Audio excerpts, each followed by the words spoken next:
Chandrababu Naidu 6 central మినిస్టర్లు బీజేపీని అడుగుతుంది. దాంట్లో మెయిన్గా ఇప్పుడు road ministry, finance ministry, health ministry, education ministry, అలాగే కొన్ని సపోర్టింగ్ మినిస్ట్రీస్.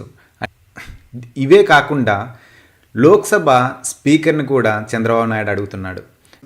ఇప్పుడు ఆంధ్రాకి స్పెషల్ స్టేటస్ని కూడా చంద్రబాబు నాయుడు బీజేపీని అడుగుతున్నాడు.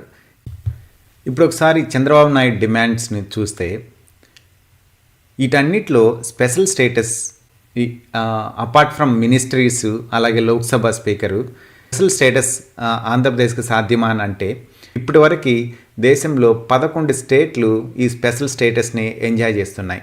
అందుకని చంద్రబాబు నాయుడు ఈసారి ఎలాగైనా ఈ స్పెషల్ స్టేటస్ని ఆంధ్రప్రదేశ్కి తేవాలని చెప్పి బీజేపీ ముందు ఈ డిమాండ్లు పెడుతున్నాడు. ఖచ్చితంగా ఆంధ్రప్రదేశ్ డెవలప్ అవ్వాలంటే ఏదైతే ట్యాక్స్లు తగ్గించడానికి కానీ